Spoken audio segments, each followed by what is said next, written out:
अगर आपको वैरिकोसील है और सर्जरी का सोच रहे हैं तो ये वीडियो आपके लिए है, क्योंकि आज हम डिस्कस करेंगे वो ऐसे नेचुरल मेथड्स जो आपको सर्जरी की ज़रूरत के बिना रिलीफ दे सकते हैं।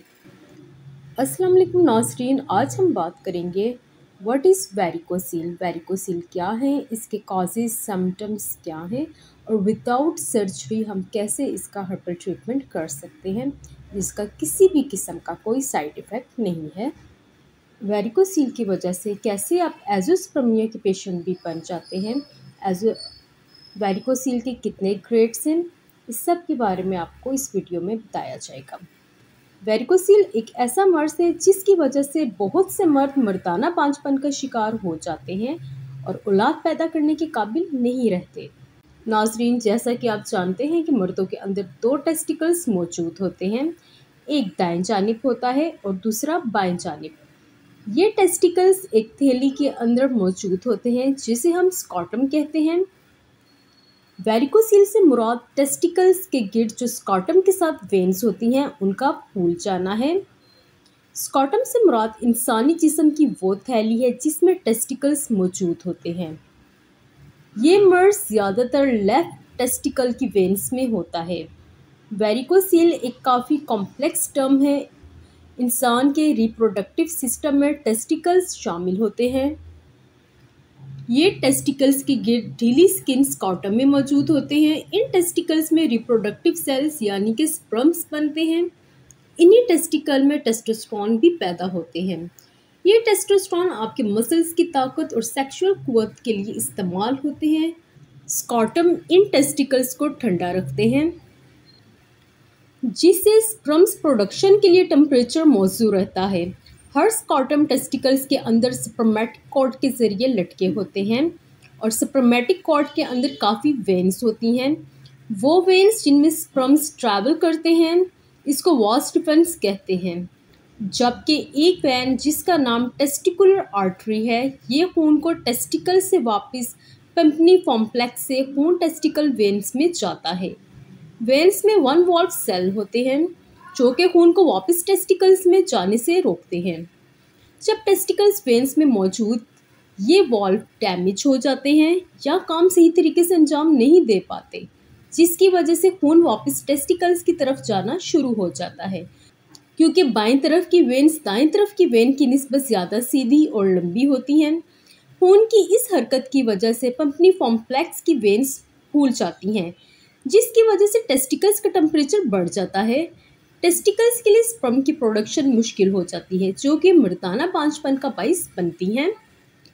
स्पर्म्स के अलावा ये टेस्टोस्टेरोन की तादाद को भी कम कर देती है, जिसकी वजह से आप कहीं सेक्सुअल मिसाइल का शिकार हो जाते हैं। वेरिकोसील स्पर्म की तादाद और मिकदार दोनों पर असर करता है।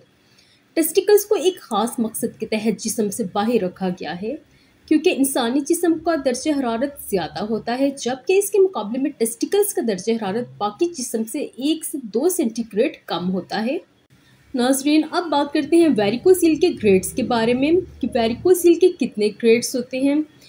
व्यूअर्स, वेरिकोसील के 5 ग्रेड्स होते हैं। सबसे पहले बात करते हैं ग्रेड 1 के बारे में।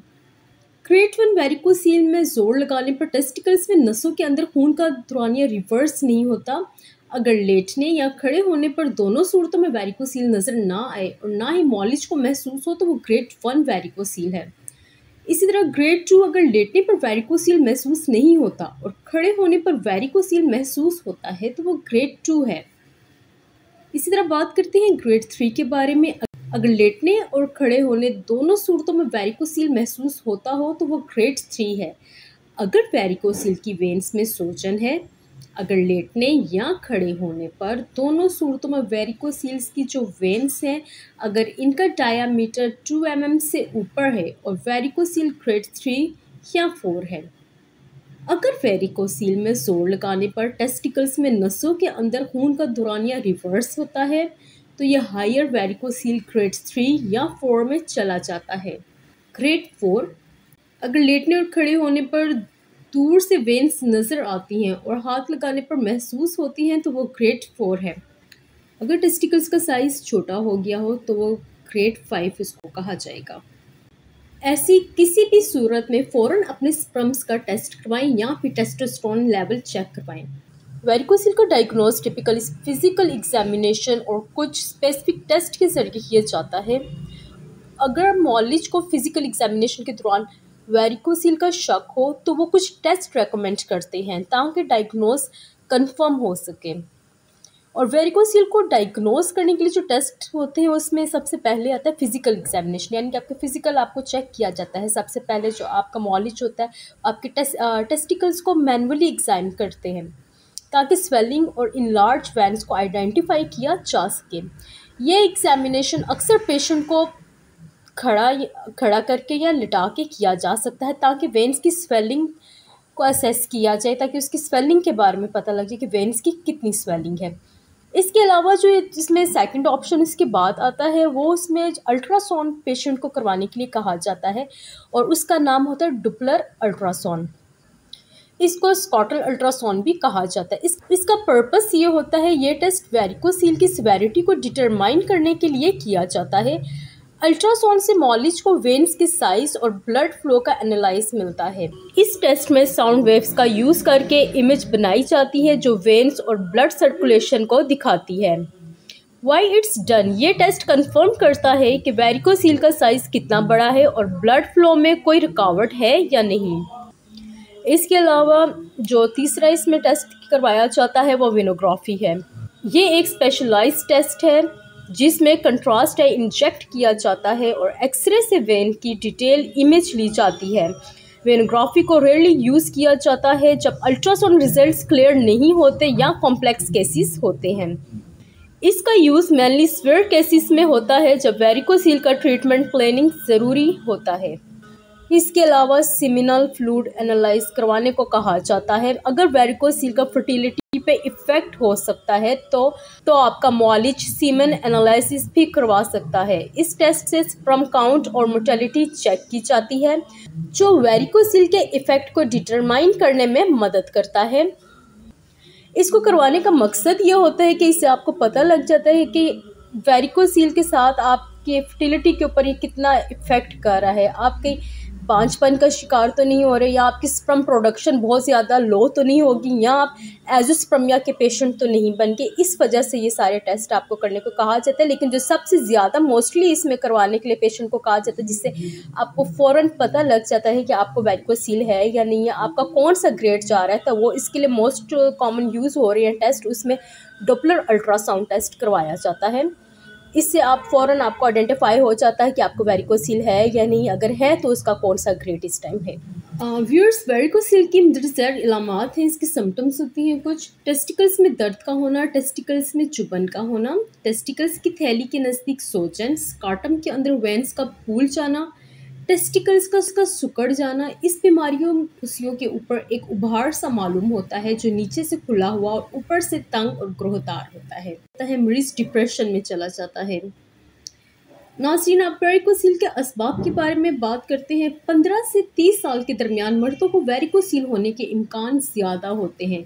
जो मर्द ज़्यादा वज़न उठाते हैं उनको ये मर्ज ज़्यादा हो सकता है। ज़्यादा वज़न उठाने से बाएं जानिब के टेस्टिकल की वेन्स इफ़ेक्ट होती हैं। गुर्दे की खराबी, मैदे की खराबी, कब्ज़, बवासीर, खून का गाढ़ापन या खून में कैस्ट्रोल का बढ़ जाना, तंबाकू नोशी, सिगरेट नोशी, शराब नोशी। ऐसे लोग जिनको मोटापे की बीमारी होती है उनको ये मर्ज ज़्यादा हो सकता है। इसके अलावा जिन लोगों को जिगर का मर्ज है उनको भी वेरिकोसील हो सकता है। और जो लोग बहुत ज़्यादा खड़े होकर काम करते हैं उनको भी वेरिकोसील होने के इम्कान ज़्यादा होते हैं। यहाँ मैं नाज़रीन को ये कहना चाहूँगी कि तिब में वेरिकोसील का इलाज हर्बल तरीका इलाज ही सबसे ज़्यादा पुरअसर तरीका इलाज है जो कि वेरिकोसील का मुकम्मल खात्मा कर देता है। कुदरती तरीका इलाज ही ऐसा इलाज है जिसके रिजल्ट्स मुस्तकिल हैं। हादी दवाखाना पर मेडिकल रिपोर्ट्स की मदद से मरीज़ में मर्ज़ की तशख़ीस की जाती है और मरीज़ में वेरिकोसील की नोयत का मालूम किया जाता है।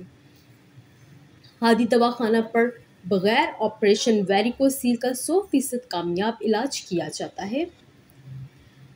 हादी दवाखाना पर वेरिकोसील के असल असबाब को मद्देनज़र रखकर इसका इलाज किया जाता है। वेरिकोसील के इलाज के बाद ओलिगोस्पर्मिया और नेक्रोस्पर्मिया की बीमारी से निजात हासिल हो जाती है। तो फिर आज ही हादी दवाखाना तशरीफ़ लाएं और हकीम नासिर अली